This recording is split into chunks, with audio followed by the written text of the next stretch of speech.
തെരഞ്ഞെടുപ്പ് ഒരുക്കങ്ങൾ നിലവിൽ കണ്ണൂരിൽ പൂർത്തിയായിട്ടുണ്ട്. നിലവിൽ 1866 പോലീസ് സ്റ്റേഷനുകളാണ് ജില്ലയിൽ ക്രമീകരിച്ചിരിക്കുന്നത്.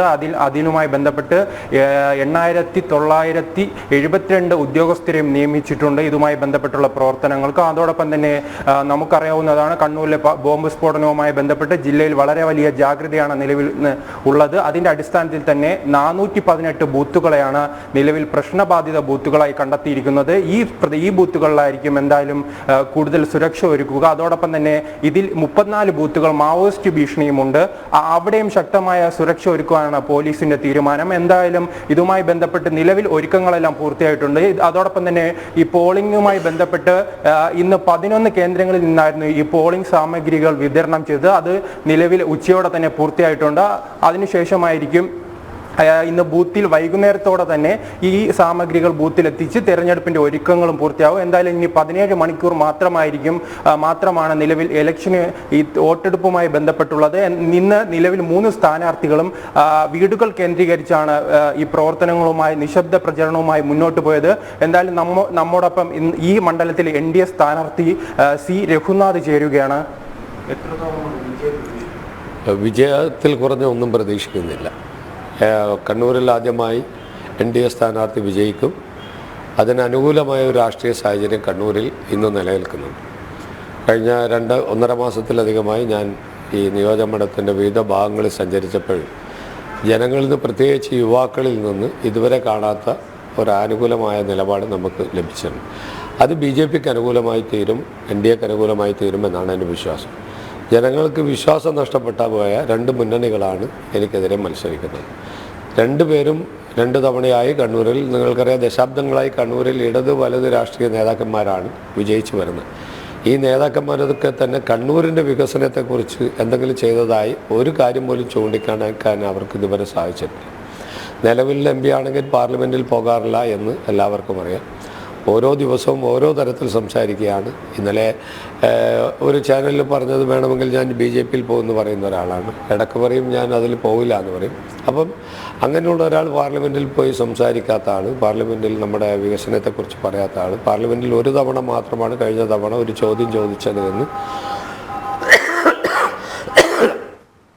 കണക്കുകളുടെ അടിസ്ഥാനത്തിൽ പറയാൻ നമുക്ക് സാധിക്കും. അപ്പോൾ അങ്ങനെ ദയനീയമായി പരാജയപ്പെട്ട ഒരു വട്ടപൂജ്യമായ MP ആണ് ഇവിടെ വീണ്ടും UDFന് വേണ്ടി മത്സരിക്കുന്നത്.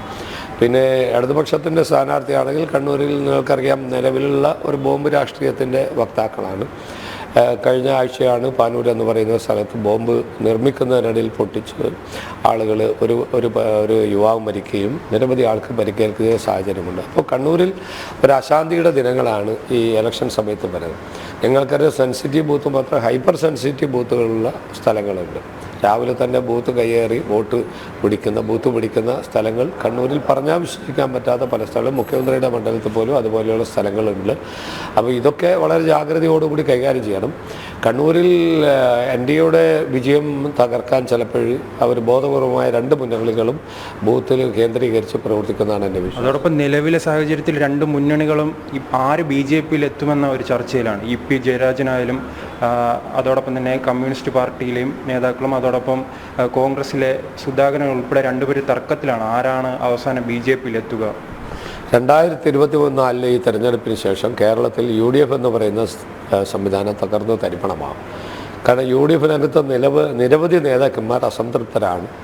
കോൺഗ്രസ്സിലാണെങ്കിൽ നല്ലൊരു ശതമാനം നേതാക്കന്മാർ മുഴുവൻ അസംതൃപ്തരായി കുറയായി. അവരൊക്കെ പറഞ്ഞു നിർത്തിയിട്ട് തെരഞ്ഞെടുപ്പ് കഴിയുന്നതോടുകൂടി അവർക്ക് വേണ്ടുന്ന പാർട്ടിയിലുള്ള അക്കോമഡേഷൻ കൊടുക്കുന്നു. പാർട്ടിയിൽ അക്കോമഡേഷൻ കൊടുക്കാത്ത നിരവധിയായ നേതാക്കന്മാർ പാർട്ടി വിട്ടുപോകും.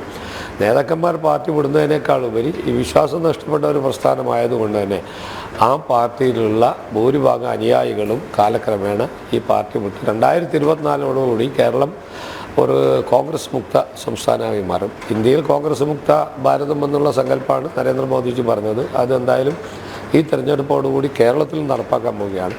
CPMൽ നിന്ന് പല നേതാക്കന്മാർ അണികൾ നേരത്തെ പോകാൻ തുടങ്ങിയിട്ടുണ്ട്.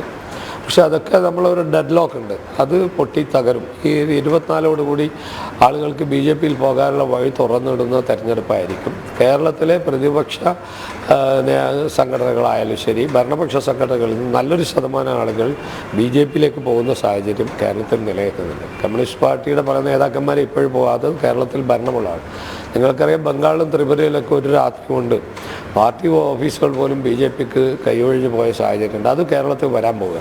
കേരളത്തിൽ നിലനിൽക്കുന്നത് കുറേ ആളുകൾ, ജോലിക്കാർ, കോർപ്പറേഷൻ കൗൺസിലർമാർ, പഞ്ചായത്ത് ഭരണസമിതി അംഗങ്ങൾ, ഒപ്പം തന്നെ കോപ്പറേറ്റീവ് ബാങ്കുകൾ കേന്ദ്രീകരിച്ചാണ് അവരുടെ പ്രവർത്തനങ്ങൾ. നാളെ ഈ ബാങ്കുകൾക്ക് ഒരു വിശ്വാസം നഷ്ടപ്പെടുന്ന സാഹചര്യത്തിൽ അവരും ഈ പാർട്ടിയെ വിട്ട് പുറകോട്ട് പോകും. എൻ്റെ വിശ്വാസത്തിൽ 2024 ഈ പാർട്ടി പൂർണ്ണമായി കേരളത്തിൽ CPM ആയാലും കോൺഗ്രസ് ആയാലും അതിൽ നിന്ന് വലിയൊരു ഒഴുക്ക് CPM-ൽ നിന്നും കോൺഗ്രസിൽ നിന്നും BJP-യിലേക്ക് ഉണ്ടാകും എന്നാണ് എനിക്ക് തോന്നുന്നത്. ഈ തെരഞ്ഞെടുപ്പിൽ എന്തായാലും ഈ രണ്ട് മുന്നണികളും കേരളത്തിൽ പരാജയപ്പെടും. രണ്ടക്കത്തിലേക്ക് BJP-യുടെ കാൻഡിഡേറ്റ്സ് അല്ലെങ്കിൽ നമ്മുടെ NDA സ്ഥാനാർത്ഥികൾ വിജയിച്ചു വരുമെന്നാണ് എൻ്റെ വിശ്വാസം. അതിലൊന്ന് കണ്ണൂരായിരിക്കും. കണ്ണൂരിൽ അത്രമാത്രം അടിയൊഴുക്കുകളുണ്ട്. ആരും കാണാത്ത 2019 കണക്ക് വെച്ചിട്ടൊന്നും ആളുകൾ പരിശോധിക്കുന്ന ഒരർത്ഥമില്ല. 2019 കണക്ക് വെച്ചിട്ട് BJPക്ക് ഇത്രയേ ഉള്ളൂ എന്ന് പറയുന്നത് ഒരിക്കലും ശരിയല്ല. 2019 ശേഷം 5 വർഷക്കാലം കൊണ്ട് കണ്ണൂരിൽ നിന്ന് BJP-യിലേക്ക് പോയ പ്രവർത്തകന്മാർ, അനുയായികളുടെ എണ്ണം ഒരുപാടുണ്ട്. നിങ്ങൾക്കറിയാം ബംഗാൾ 60,000 വോട്ട് കിട്ടിയ സ്ഥലങ്ങളിൽ പിറ്റേത്തെ തെരഞ്ഞെടുപ്പ് 4 ലക്ഷം വോട്ട് ഭൂരിപക്ഷം നേടിയ സ്ഥലങ്ങൾ ബംഗാളിലുണ്ട്. അതുപോലെ കേരളത്തിലും അത് ആവർത്തിക്കും.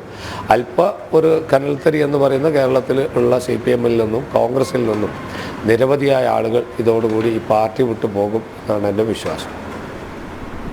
എന്തായാലും ശക്തമായ ത്രികോണ മത്സരം അരങ്ങേറിയ കണ്ണൂർ ജില്ലയിൽ ഇപ്പോഴും 3 മുന്നണികളും വിജയപ്രതീക്ഷയിലാണ്. എന്തായാലും നാളത്തെ ദിവസം എന്തായാലും അവസാന വോട്ടും തങ്ങളുടെ പെട്ടിയിലാക്കുവാനാണ് 3 മുന്നണികളുടെ ശ്രമം. ഈ നിമിഷങ്ങളിൽ വരെ അത്തരത്തിലുള്ള വലിയ പ്രചരണമാണ് കണ്ണൂർ ജില്ലയിൽ അരങ്ങേറുന്നത്. അതോടൊപ്പം തന്നെ ഈ തെരഞ്ഞെടുപ്പുമായി ബന്ധപ്പെട്ട് പൂർണ്ണമായി തന്നെ ഈ ഒരുക്കങ്ങൾ പൂർത്തിയാക്കാൻ ജില്ലാ ഭരണകൂടത്തിന് കഴിഞ്ഞിട്ടുണ്ട്.